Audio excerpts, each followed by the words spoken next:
Good day, this is the Professor for drwillphd, PhD, and today is Wednesday, November 30th, 2022. It is 5:20 and 39 seconds, a.m. Eastern Standard Time, and today's research, bone fracture. So let's jump to it here. Higher vitamin K intake linked to lower bone fracture risk. Light and Life.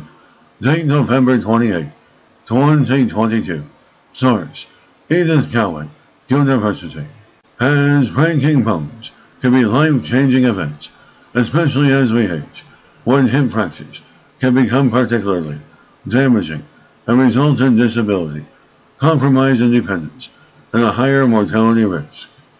The study looked at the relationship between fracture-related hospitalizations and vitamin K intake in almost 1,400 older Australian women over a 14.5 year period from the Perth Longitudinal Study of Aging Women.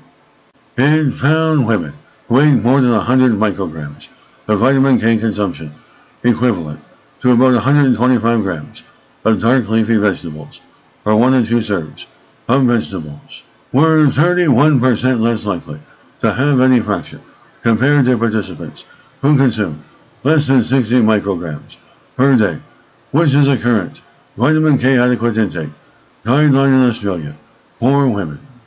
There were even more positive results regarding hip fractures for those who ate the most vitamin K, cutting their risk of hospitalization almost in half, 49%. The results are independent of many established factors for fracture rates, including body mass index, calcium intake, vitamin D status, and prevalent disease. The basic studies of vitamin K1 have identified a critical role in the carboxylation of vitamin K1 dependent bone proteins, such as osteocalcin, which is believed to improve bone toughness.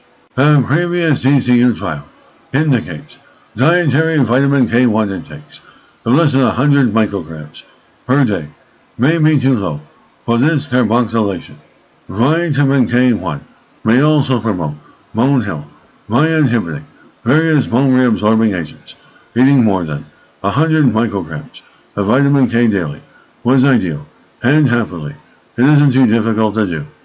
And consuming this much daily vitamin K1 can easily be achieved by consuming between 75 to 150 grams, equivalent to 1 to 2 serves, of vegetables such as spinach, kale, broccoli, and cabbage. It is another reason to follow public health guidelines, which advocate higher vegetable intake, including 1 to 2 serves of green leafy vegetables, which is in line with the study's recommendations. Vitamin K-rich foods, vegetables, kale, spinach, broccoli, green beans, fruits, prunes, kiwi, avocado.